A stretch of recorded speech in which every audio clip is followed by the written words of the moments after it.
désert de l'Arizona, dans l'ouest américain. Ce trou immense, c'est le célèbre météore cratère. Un cratère en forme de bol de plus d'1 kilomètre de diamètre. La cause, la chute d'une météorite il y a 50 000 ans. Les météorites, ces fragments de blocs rocheux qui errent dans le système solaire et pénètrent dans notre atmosphère. Jusqu'à présent, très peu de moyens existaient pour les surveiller. Pourtant, les chercheurs du monde entier s'inquiètent.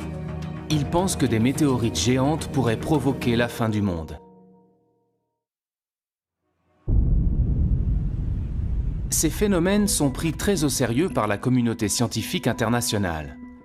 En France, des astronomes ont lancé une grande chasse aux météorites.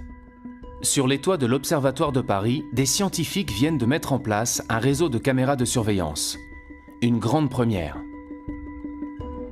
L'objectif de cette caméra, c'est d'observer toutes les chutes de météorites qui créent des grosses étoiles filantes.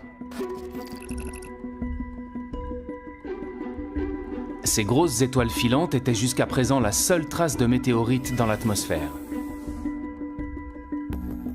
À chaque fois qu'il y a un gros météore détecté par plusieurs caméras, on le sait instantanément et on est capable en quelques minutes de calculer la trajectoire. Et donc en faisant ça, on est capable de savoir où et quand les météorites tombent en France. Tout le territoire est quadrillé. Présentes dans tous les départements, les caméras fonctionnent jour et nuit. Il y en a environ 100 dans toute la France pour pouvoir faire ce qu'on appelle la triangulation. C'est-à-dire à partir de 2 caméras, on a 2 points de vue différents d'un même gros météore. Ces caméras vont peut-être enfin dévoiler les secrets que renferment ces énigmatiques corps rocheux. Même si les astronomes savent que la plupart des météorites viennent de la ceinture d'astéroïdes située entre Mars et Jupiter, ils ignorent de quel endroit précis. Désormais, ces caméras pourront pister la source de ces météorites d'après leur trajectoire. L'idée, c'est de faire le lien entre la composition des objets qui tombent au sol et leur provenance dans le système solaire. Grâce à ce réseau, notre espoir, c'est de savoir d'où viennent les météorites qui tombent sur la Terre. L'Observatoire de Paris est l'un des acteurs clés de cette recherche. Et plus largement, c'est ici que l'on tente de percer les mystères de notre univers. L'Observatoire de Paris. En France, c'est le plus grand centre de recherche en astronomie et en astrophysique. Le deuxième plus grand au monde derrière celui d'Harvard aux États-Unis. Fondée il y a 350 ans, cette institution continue de faire d'incroyables découvertes et travaille avec les plus grands laboratoires mondiaux. Les liens que nous avons avec l'Observatoire de Paris sont vraiment très importants. L'Observatoire de Paris a joué un rôle prépondérant au XXe siècle. Implanté sur 3 sites, à Paris, Meudon et Nançay en Sologne, l'Observatoire est né d'une grande ambition scientifique. Les académiciens royaux ont convaincu Colbert puis Louis XIV qu'il était nécessaire de construire un grand lieu de science pour la gloire du roi Soleil. De grandes découvertes ont été faites entre ces murs. C'est ici que l'on découvre que la vitesse de la lumière n'est pas infinie. Le Verrier y démontre l'existence de la planète Neptune par les mathématiques. C'est là également que l'on réalise les premières cartes détaillées de la Lune. L'Institut de recherche est prêt à relever de nouveaux défis en construisant des télescopes révolutionnaires ou en préparant de nouvelles missions spatiales. Ce sera la première fois que le LESIA travaillera sur un instrument qui atterrira sur Mars. L'une des premières choses qu'on doit le rechercher, c'est est-ce qu'il y a de l'eau liquide à la surface des objets qu'on va étudier. Sonder l'infiniment petit comme l'incroyablement grand pour mieux comprendre notre univers. L'objectif aussi, c'est de comprendre comment la Terre est devenue ce qu'elle est devenue.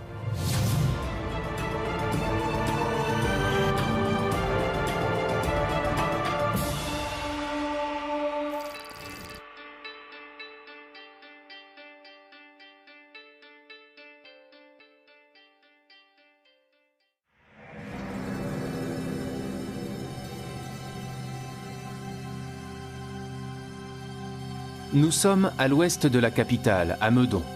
Sur les hauteurs de la ville, de majestueuses coupoles astronomiques dominent Paris.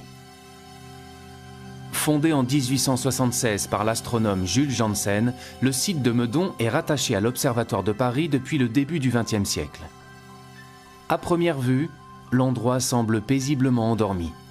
En réalité, il abrite les projets scientifiques les plus ambitieux d'aujourd'hui. Ici, on ne se contente pas d'observer les étoiles. On prépare entre ces murs les grandes conquêtes spatiales de demain, en collaboration avec les laboratoires les plus renommés au monde. La nouvelle approche que permet le spatial, c'est à la fois un point de vue différent, d'être en dehors de l'atmosphère de la Terre, ce qui permet d'observer certaines longueurs d'onde qui sont inaccessibles au sol, donc de sortir de l'enfermement sur Terre, qui était le lot des astronomes précédents. Grâce à certaines missions spatiales, on tente aussi de se prémunir de risques majeurs qu'encourt notre planète. Au LESIA, le laboratoire d'études spatiales, on participe justement au lancement d'un nouveau satellite, Solar Orbiter.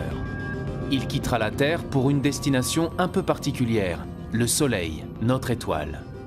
Un grand projet international développé par l'Agence spatiale européenne et la NASA. Solar Orbiter est une mission qui va permettre d'observer l'activité du Soleil sur place directement avec l'observation du Soleil dans certains instruments, mais aussi à distance avec les éjections de masse coronale, c'est-à-dire les éjections de matière solaire qui voyagent à travers le milieu interplanétaire et dont certaines peuvent arriver jusqu'à la Terre et perturber les télécommunications ou les satellites d'observation. En effet, notre étoile connaît d'impressionnantes éruptions. Des milliards de tonnes de matière solaire sont éjectées du Soleil à plus de 1000 km par seconde, avec des répercussions directes sur la Terre. Ces éruptions peuvent mettre en danger la vie des astronautes et ont déjà causé des coupures d'électricité géantes. Nous sommes une société technologique qui utilise de plus en plus d'instruments qu'on envoie dans l'espace et qui est soumis à l'influence de cette étoile du Soleil. Ça peut endommager certains satellites, ça peut perturber les télécommunications, ça peut créer des coupures électriques généralisées à l'échelle de régions entières. Pour se prémunir de ces risques, l'Observatoire de Paris construit un instrument fondamental dans le cadre de cette mission. Le LESIA est impliqué dans le sonde spatiale Solar Orbiter par la production d'un instrument qui s'appelle RPW, qui est en charge de mesurer les ondes émises par les plasmas interplanétaires. La conception de cet instrument est maintenant presque terminée. Une fois le satellite lancé, il mettra plusieurs années pour atteindre le Soleil. Sa mission durera entre 7 et 10 ans et les premiers résultats ne devraient être connus qu'en 2022.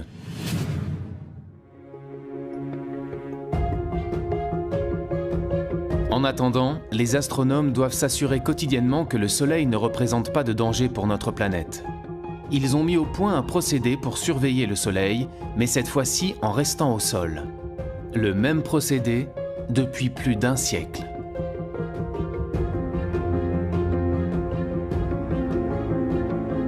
Ce qu'on fait depuis 108 ans, c'est qu'on prend des images du Soleil avec les instruments qui sont présents ici. Donc, c'est-à-dire qu'on construit un catalogue de données que pourront exploiter plus tard, dans 108 ans, dans 350 ans, des chercheurs qui s'intéresseront à l'évolution à très longue durée du Soleil. Il s'agit véritablement d'un travail d'endurance qu'on essaye de donner aux générations futures. Tous les jours, sans exception, depuis plus de 100 ans, les astronomes prennent des photographies du Soleil.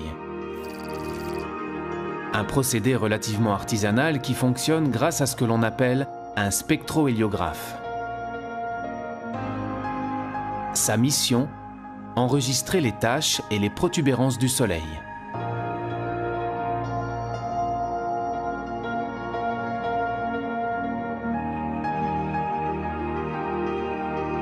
Il est nécessaire d'avoir ces types d'observations qui sont faites au sol, qui sont faites de manière relativement simple par rapport à ce qu'on est capable de faire, mais qui sont irremplaçables.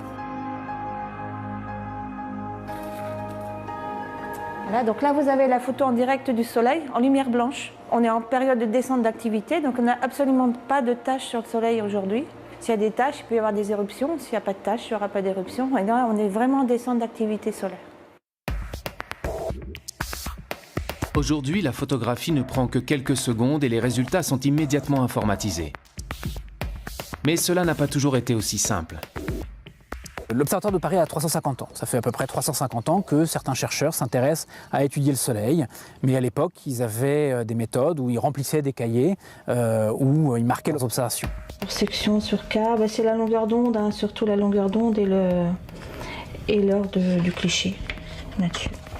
22 juillet 1929. Donc ça, c'est marqué tous les jours d'observation. Les pauses aussi, 3 minutes, pause.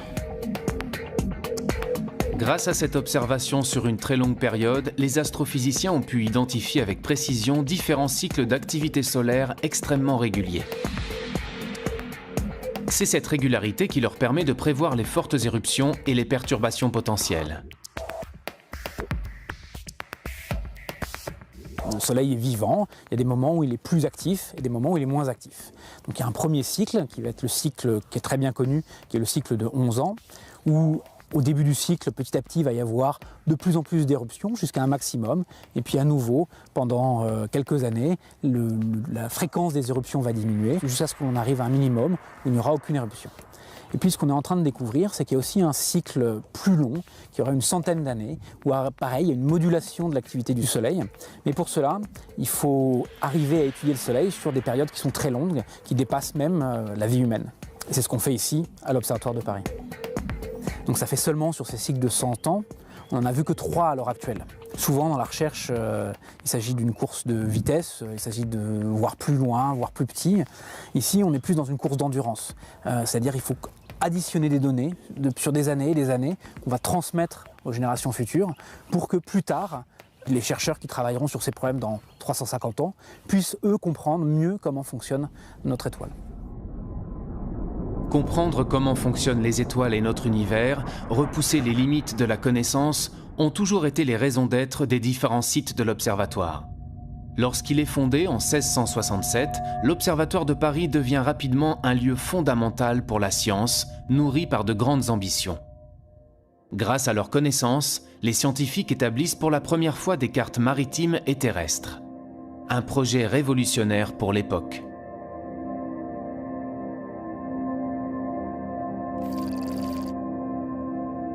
Sous le règne de Louis XIV, il était nécessaire de construire des cartes précises. Et on avait demandé à l'époque aux astronomes, grâce à leur connaissance du ciel et des mesures de latitude et de longitude, de construire la carte, notamment la carte de France.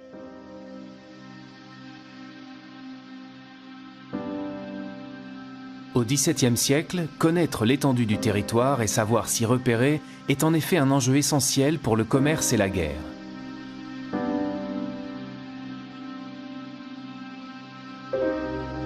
Pour l'anecdote d'ailleurs, il s'est avéré que cette carte montrait que le territoire du royaume de France était en fait beaucoup plus petit que ce qu'on croyait à l'époque, ce qui a fait dire à Louis XIV que ces astronomes, qui l'avaient si bien soutenu financièrement, lui avaient fait perdre plus de territoire que ne lui avaient fait gagner toutes ces guerres. Cette carte, qui nécessite 60 ans de travail, représente une véritable innovation scientifique. C'est la première fois que l'on s'appuie sur la triangulation pour concevoir la représentation exacte du territoire. Et cette carte prend comme point zéro géographique une ligne méridienne, une ligne droite scindant le territoire en deux. C'est d'ailleurs en suivant cette ligne nord-sud que l'Observatoire de Paris a été construit.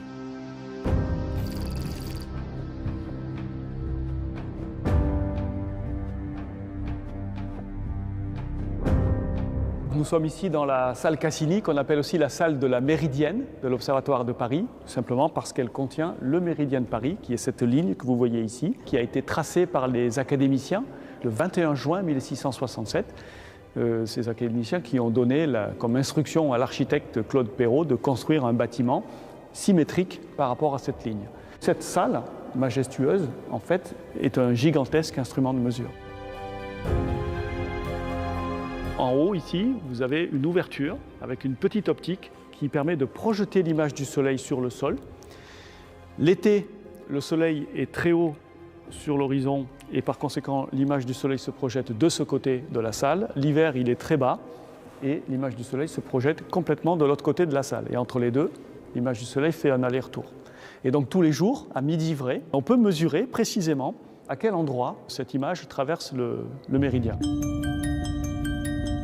En projetant l'image du Soleil sur cette ligne, les astronomes de l'Observatoire ont pu démontrer que l'axe de rotation de la Terre s'inclinait sur son orbite. Ils ont également pu établir une mesure précise du temps grâce à cette ligne méridienne. Pendant presque tout le XVIIIe siècle, les astronomes ont mesuré précisément, jour après jour, année après année, la position du Soleil sur le méridien à chacun de ses passages. À la fin du XIXe siècle, les transports se développent fortement et une heure universelle doit être adoptée. La suprématie anglaise dans le commerce maritime fait gagner le méridien de Greenwich. Mais l'observatoire reste l'un des maîtres incontestables du temps et définit encore l'heure légale française. La mesure du temps, c'est une des raisons majeures de la fondation de l'Observatoire de Paris. Dès la fin du 19e siècle, les astronomes de l'observatoire fabriquent le temps grâce aux horloges mécaniques. Et à l'époque, cela se passe dans les galeries souterraines de l'institution. Nous arrivons tout en bas des caves de l'observatoire. Et ici, nous allons aller vers les salles où étaient entreposés donc, les laboratoires.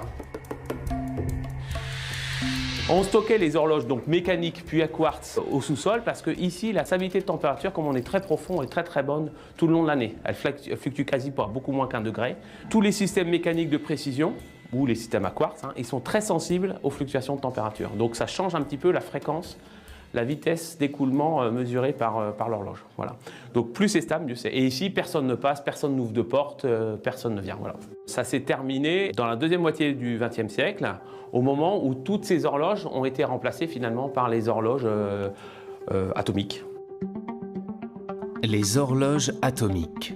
Une véritable révolution scientifique développée dans les années 60.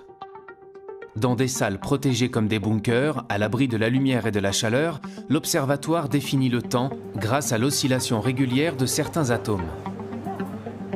Ici, nous sommes dans une pièce où nous avons une horloge atomique. Elle sert à réaliser la définition de la seconde.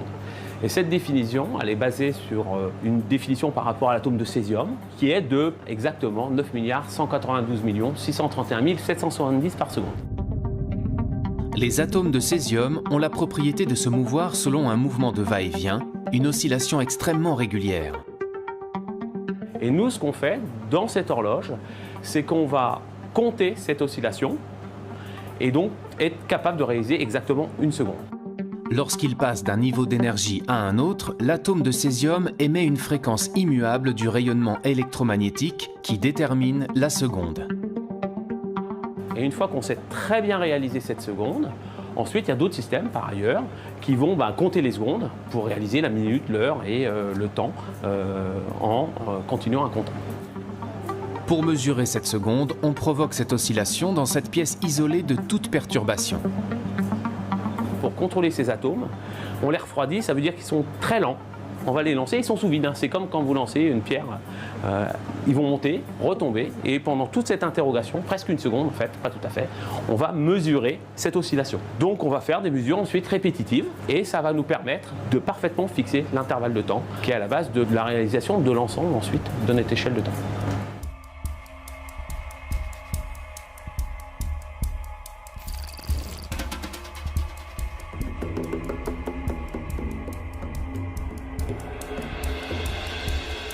C'est aussi à l'observatoire qu'on invente l'horloge parlante en utilisant la référence de temps calculée dans ses laboratoires. L'idée est simple, donner par téléphone la même heure sur tout le territoire à tous les Français par une même voix. À l'Observatoire de Paris, chaque nuit, le service qui a mission de fabriquer l'heure vit de la sorte une perpétuelle course contre la montre entre les renseignements fournis par les étoiles et les pendules dont il faut régler les tops sur ceux de la pendule mère. Il suffit de composer un numéro de téléphone pour obtenir la voix que tout Paris connaît et l'heure exacte. Il sera exactement 9h40. Merci. Les astronomes de l'observatoire ont une connaissance si poussée concernant le temps qu'ils peuvent répondre à toutes les questions que l'on se pose sur les éphémérides, sur le mouvement des astres dans le ciel, même très loin dans le passé.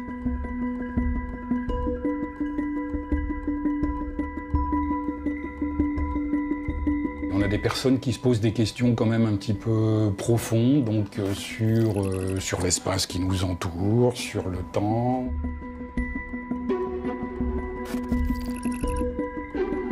On a des demandes très spécifiques, ou d'historiens ou d'archéologues.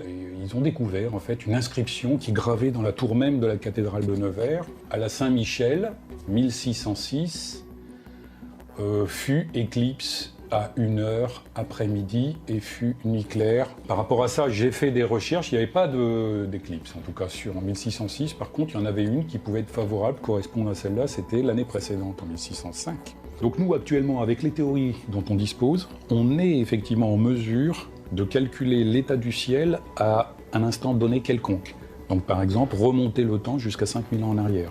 C'est pour ça qu'on a souvent des questions qui nous proviennent d'historiens ou d'archéologues, qui travaillent effectivement sur du matériau qui est aussi ancien que ça. Je reçois des demandes électroniques par mail et également du courrier. Donc celle-ci, elle provient d'un monsieur qui s'est posé une question toute simple. Il suppose un vaisseau spatial qui va accélérer continuellement à une accélération égale à l'accélération de la pesanteur, celle qui nous tient sur la Terre. Et en disant, à partir de ça, combien de temps va mettre ce vaisseau spatial pour atteindre une vitesse égale à la vitesse de la lumière et à quelle distance de la Terre cette vitesse sera atteinte. Alors il a fait le calcul et puis il me demande juste de vérifier si son calcul est correct. Il signe d'ailleurs par Carpe Diem. Alors, bon, Carpe Diem, hein, on sait tout ce que ça veut dire. Donc le monsieur, c'est quand même un monsieur qui est connu. Bon, il est en prison, je crois, depuis les années 70. C'est un tueur en série. Je reçois aussi des courriers de tueurs en série. J'essaye de répondre à tout et à tout le monde. Donc le monsieur en question, je lui ai répondu, son calcul était juste, à peu près juste. Donc c'est pour dire que vraiment dans ce service, on a de tout. On a du très sérieux et puis on a du loufoque, de l'insolite, de toutes sortes de choses, quoi.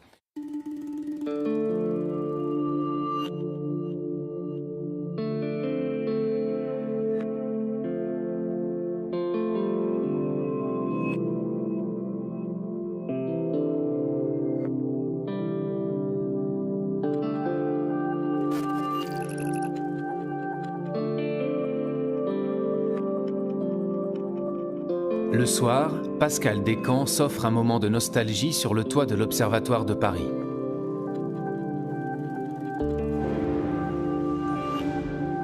La lunette Arago, le plus célèbre instrument de l'Institut d'astronomie, marche toujours parfaitement.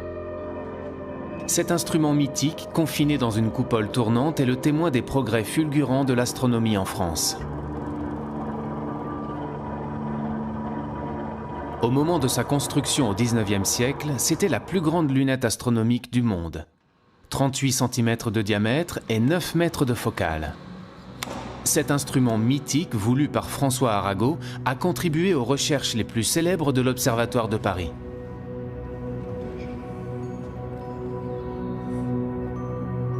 Voilà, parfait.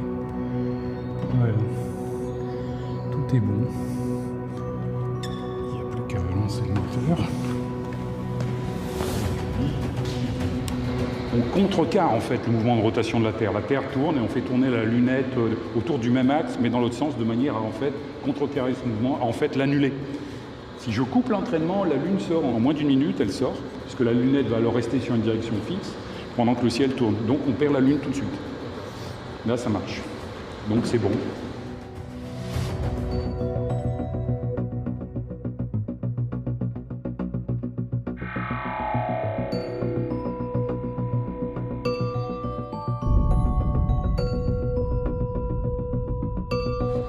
On sent vraiment le relief lunaire de façon assez impressionnante. Ouais, là c'est très. Et puis ça bouge pas.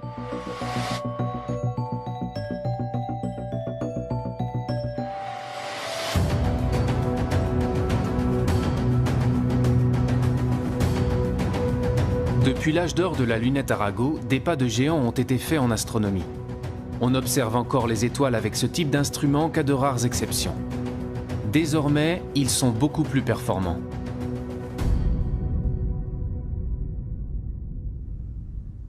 Pour obtenir une meilleure vision des astres, on construit des réseaux de télescopes utilisés par des équipes de recherche de différents pays. Astronome à l'Observatoire de Paris, Vincent Coudet du Foresto travaille justement depuis 15 ans sur un réseau de télescopes construit aux États-Unis.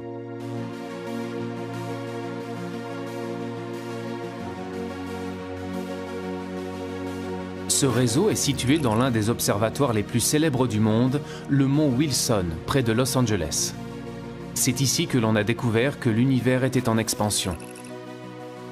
Chaque année, l'astronome français et ses collègues étrangers se réunissent en Californie pour faire avancer leurs projets communs. De grands projets internationaux qui donnent à la science plus d'envergure. Ce qu'il y a de terrible quand on travaille ici, c'est qu'on a beaucoup de collaborateurs français et qu'on est forcé d'aller en France régulièrement. Les liens que nous avons avec l'Observatoire de Paris et Meudon sont vraiment très importants. Nous ne serions pas capables de développer toutes nos recherches scientifiques sans ces collaborations. Parce qu'on ne peut pas être expert dans tous les domaines. Nous avons besoin de personnes qui viennent observer nos instruments et viennent enrichir ce que nous faisons avec leurs connaissances.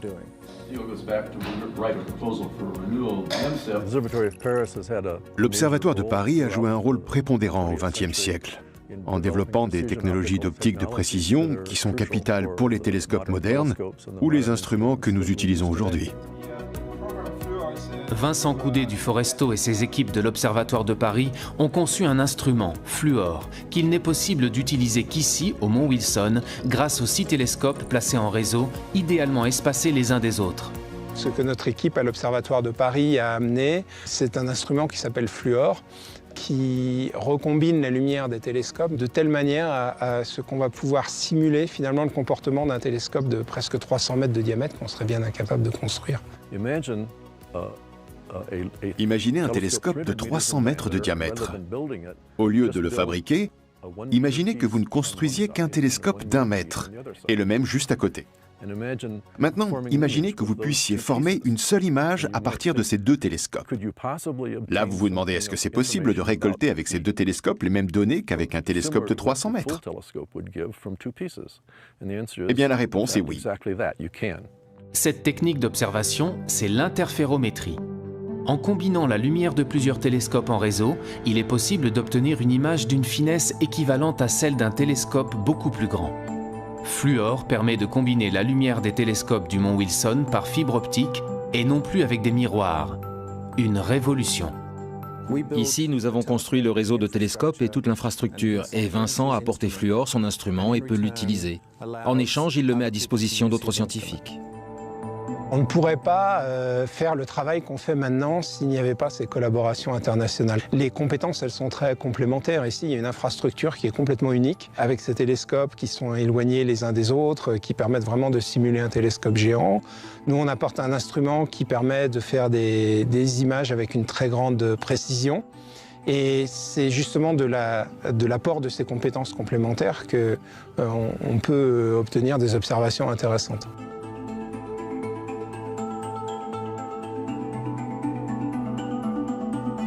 Quand on regarde une étoile avec un télescope, c'est un point.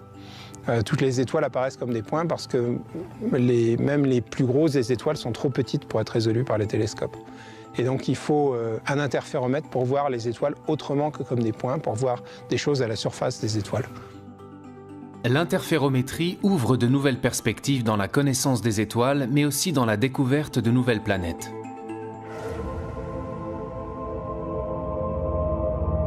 Parmi les projets qu'on a avec Fluor, il y en a un où on va regarder l'environnement des étoiles, ce qui se passe autour des étoiles.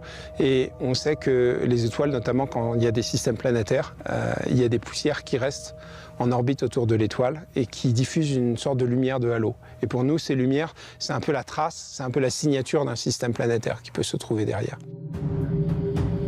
La signature d'un système planétaire comme celle d'exoplanètes, des planètes situées hors du système solaire, et que les astronomes découvrent par centaines depuis 20 ans.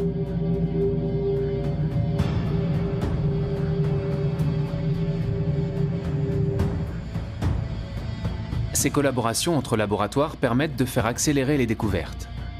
Grâce aux technologies modernes, les astronomes peuvent observer les étoiles à des milliers de kilomètres du télescope ou du réseau de télescopes pointés vers le ciel. Des équipes françaises louent parfois du temps d'observation sur les télescopes de l'Observatoire du Mont Wilson. Chacun met à profit ses instruments et ses compétences. L'astronome me donne les informations nécessaires sur les sources qui l'intéressent. J'entre ces données, je pointe vers les étoiles qu'elle veut observer, je lui trouve les franges d'interférence et je les verrouille pour qu'elle puisse enregistrer ces données. Nous avons aussi des équipes qui viennent de Sydney et de l'Université du Michigan. Chacun apporte ses instruments, ce qui leur donne du temps dans le réseau pour bien observer. Cela rend le réseau plus performant que ce que nous avions originellement. Donc c'est bénéfique pour tout le monde. Ces astronomes n'ont pas à construire de nouveaux interféromètres et l'interféromètre n'a pas à se fournir de nouveaux instruments. 10 minutes, c'est bon pour 8 minutes de plus. OK. Aujourd'hui, les scientifiques ne pourraient plus mener leurs grands projets sans ces aides extérieures.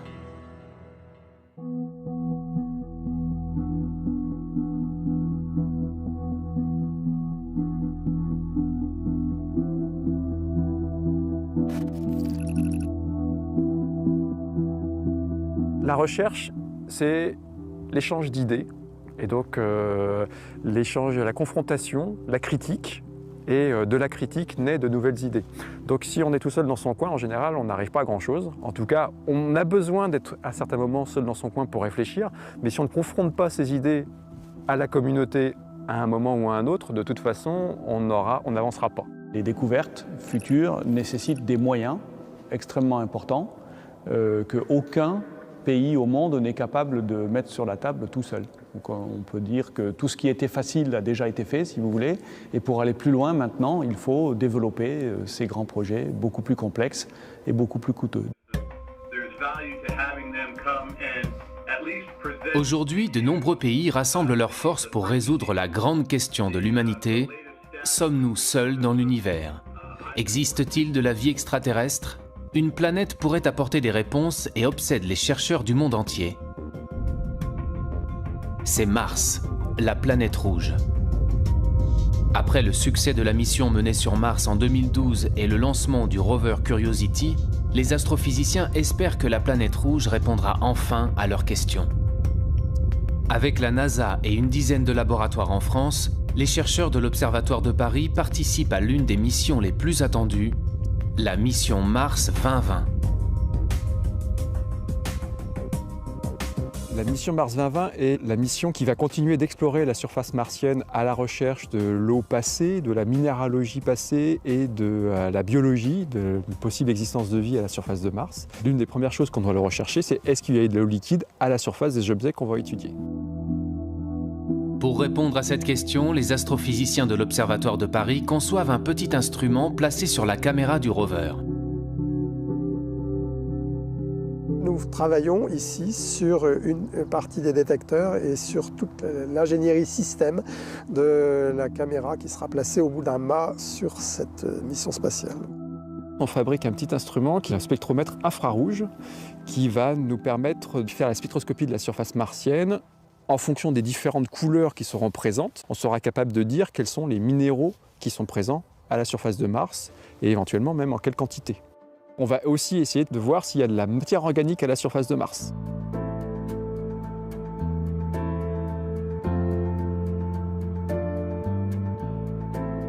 On a un défi qui est de faire un instrument très petit, beaucoup plus petit que ce qu'on n'a jamais fait. Donc ce défi de miniaturisation, il est important. Donc on se confronte à des problèmes auxquels on n'avait encore jamais été vraiment confronté en termes de place, d'intégration.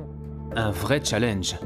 L'instrument doit être suffisamment petit pour se glisser dans la caméra du rover sans l'alourdir. Pour concevoir leur spectromètre infrarouge, les astrophysiciens font fabriquer sur place, dans l'atelier de l'Institut, leurs pièces miniatures construites sur mesure.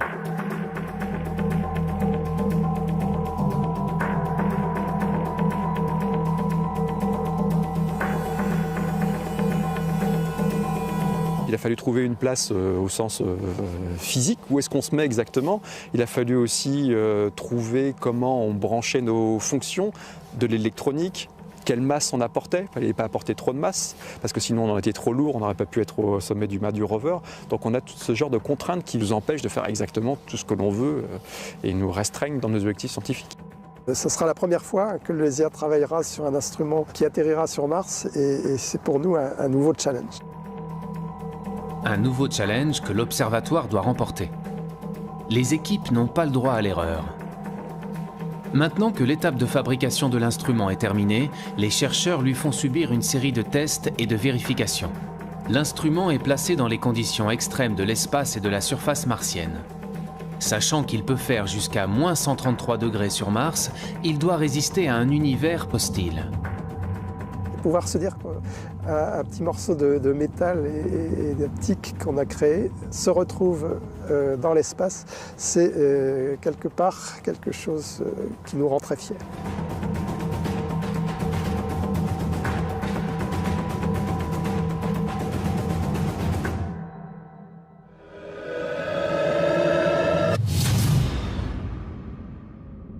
Au-delà de la recherche de vie extraterrestre, les scientifiques s'emparent d'une autre question cruciale. Remonter aux origines du monde et comprendre comment les premières galaxies se sont formées. C'est l'objectif de la radioastronomie. En Sologne, à Nançay, dans le centre de la France, il existe un espace immense isolé en pleine forêt. 150 hectares qui font partie de l'Observatoire de Paris, mais pourtant situé à plus de 200 km de la capitale. Et pour cause, le lieu doit rester protégé des ondes radio parasites. Car ici, on développe la radioastronomie. Bien loin de la lumière que l'on perçoit, ces astronomes s'intéressent à une lumière invisible, les ondes radio, plus faibles encore que l'infrarouge. Il faut savoir que dans l'univers, il y a un tas d'astres qui vont émettre dans toutes les longueurs d'onde. Donc la radioastronomie va s'intéresser justement à observer ces astres ou tous les phénomènes célestes inimaginables dans le domaine des ondes radio.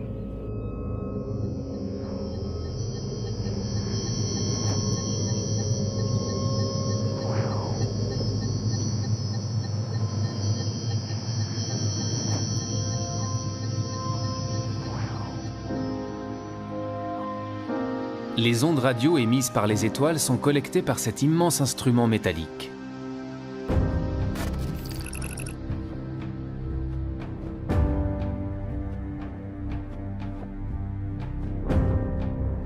C'est l'un des plus grands radiotélescopes du monde. Avec ses 40 mètres de longueur, il a une surface collectrice de 8000 mètres carrés. Il observe l'univers à basse fréquence et permet l'étude des galaxies, des enveloppes d'étoiles ou encore des comètes.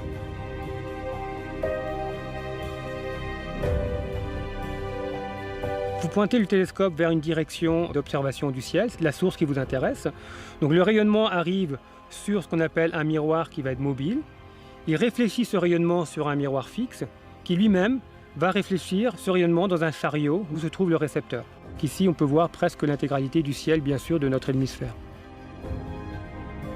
Les ondes à basse fréquence correspondent à celles d'astres très éloignés et qui ont mis beaucoup de temps à nous parvenir, donc très anciens.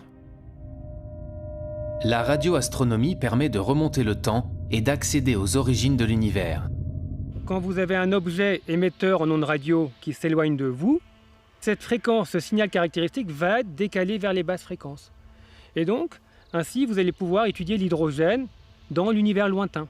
C'est pour ça qu'actuellement, il y a des projets qui se développent à très basse fréquence, parce que ce qui permet d'étudier l'univers quand il était très très jeune, donc quelques centaines de millions d'années par exemple. C'est également grâce à la radioastronomie que l'on a découvert les pulsars issus de l'explosion d'étoiles en fin de vie. Les pulsars nous ont donné de nouvelles indications sur la structure de la Voie lactée. Désormais, les chercheurs veulent aller encore plus loin dans l'observation des astres grâce à des radiotélescopes de nouvelle génération comme Nénuphar.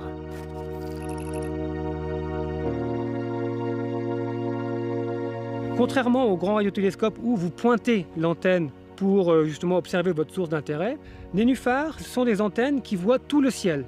C'est un peu une révolution en radioastronomie en fait, c'est d'avoir des antennes qui voient tout le ciel et qui pointent et vous pointez dans différentes directions.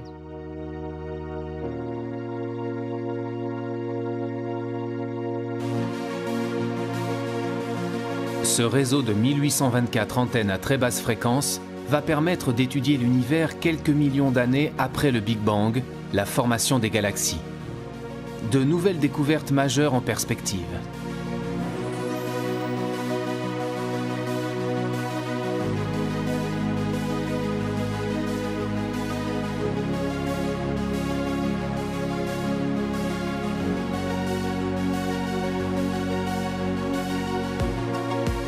Fournir une vision renouvelée de la structure de notre univers pour en comprendre sa composition et son origine, c'est le défi quotidien que tentent de relever ces astrophysiciens.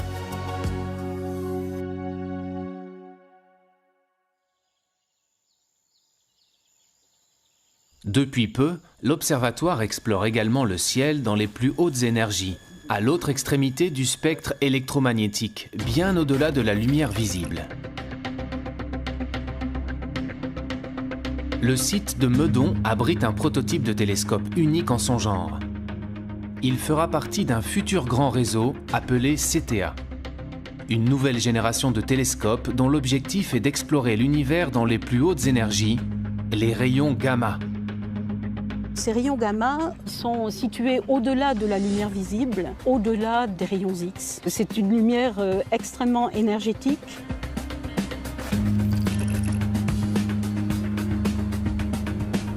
CTA va pouvoir observer des photons gamma qui ont des énergies de 10 puissance 10 à 10 puissance 14 fois plus grandes que l'énergie de photons optiques. Donc on voit qu'on touche là à un domaine qui est tout de même très loin de notre perception directe, personnelle. Grâce à une technologie interposée, on va pouvoir imaginer des façons de mettre en évidence ces rayons gamma et de les étudier, et du coup de devenir sensible, disons, en tant que civilisation technologique, on est devenu sensible aux rayons gamma de très hautes énergies. À ce stade du projet, les chercheurs sont encore en phase de test sur le prototype. Mais bientôt, plusieurs dizaines de télescopes comme celui-ci collecteront partout dans le monde ces rayons gamma. Ce que les télescopes vont observer, ce sont des flashs de lumière émis par des gerbes de particules. Des particules produites par les rayons gamma lorsqu'ils pénètrent dans l'atmosphère. On va pouvoir faire l'image de ces gerbes atmosphériques. Donc ça va faire une sorte de cascade de particules qui va descendre petit à petit vers le sol.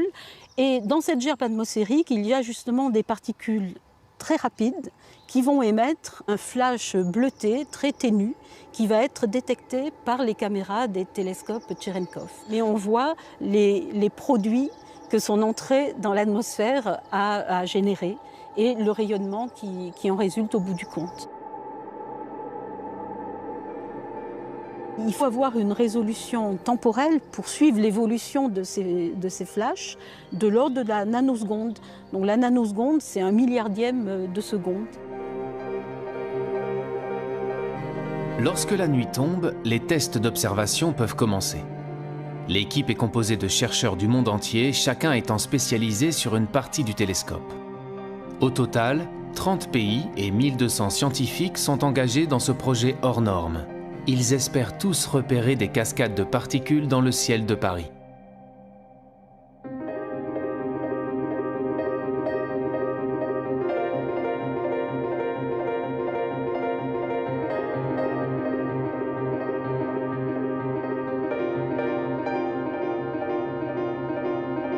On va orienter pour identifier ces gerbes atmosphériques qu'on peut repérer. Elles sont partout, il y en a partout dans le ciel, hein, donc on peut chercher l'endroit qui nous paraît le plus dégagé. En l'occurrence, ça va être cette zone-là qui est bien indiquée parce qu'en plus, elle est assez protégée des lumières de Paris.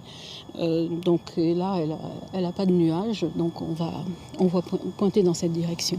On voit des sites où il y a eu des phénomènes très énergétiques et même voire cataclysmiques, comme des explosions d'étoiles lors de supernovae.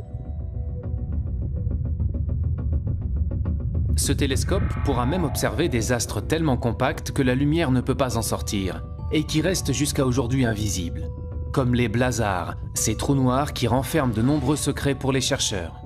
Ça va apporter de nouvelles informations sur les propriétés de ces systèmes cosmiques. Et ça fournit en général à la communauté astronomique une vision renouvelée de notre univers.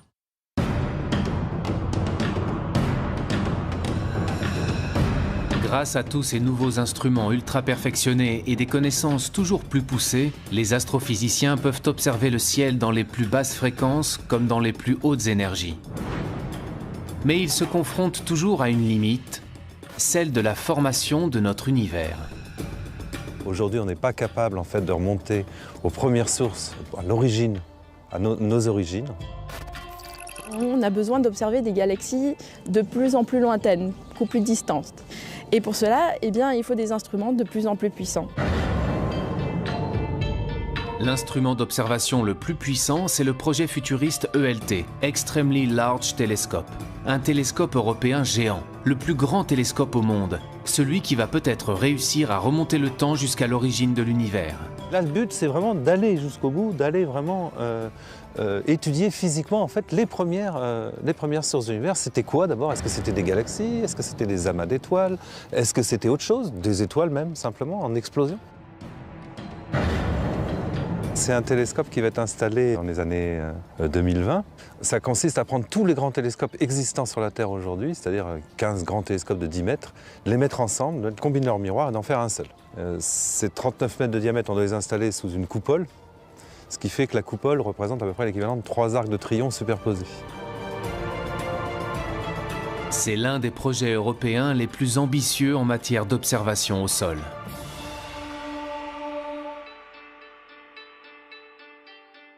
Pratiquement tous les pays d'Europe sont impliqués dans cette construction. Et nous, à l'Observatoire de Paris, on est particulièrement impliqués dans la construction d'instruments qui se mettent au foyer du télescope. Le premier, qui est un spectro-imageur, qui travaillera dans le visible et l'infrarouge, et dont un des enjeux principaux est de détecter des exoplanètes. Et l'autre, c'est un spectrographe multi-objets qui permet de faire simultanément le spectre d'un très grand nombre de galaxies.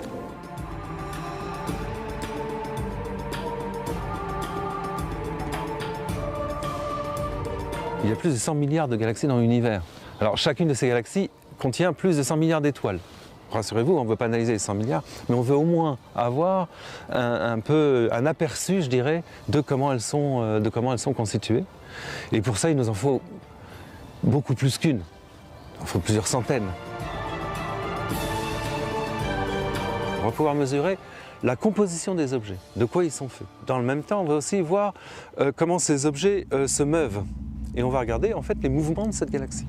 Donc en fait, on va refaire un bilan complet de l'univers, mais surtout un bilan complet de l'univers et de son évolution, de comment il était dans le passé. C'est un enjeu en fait pour toute la communauté d'astronomie du point de vue du télescope et des instruments. Et puis pour un institut comme l'Observatoire de Paris, c'est un sacré enjeu parce qu'on n'a jamais fait ça. À l'image de la construction de ce télescope géant, il reste encore d'incroyables défis scientifiques à relever pour répondre à l'ultime question: d'où venons-nous? L'objectif, c'est vraiment de comprendre comment les planètes deviennent ce qu'elles sont devenues, comment on peut relier leur histoire avec leur état actuel. Et évidemment, l'objectif aussi, c'est de comprendre comment la Terre est devenue ce qu'elle est devenue.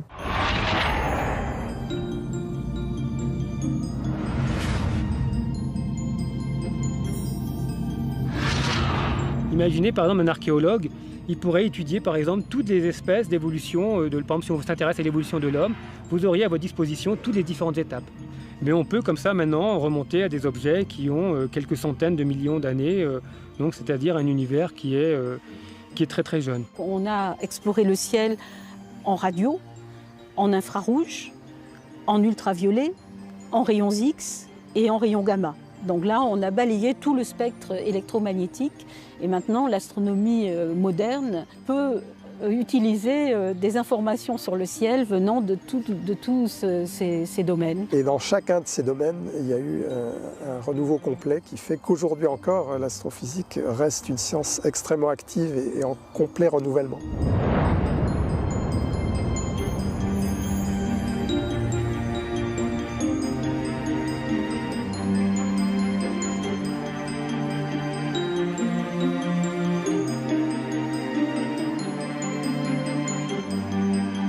Il y a un point qui est important pour tout institut de recherche, c'est de toujours accroître sa capacité à initier des grands projets qui contribuent à structurer l'avenir.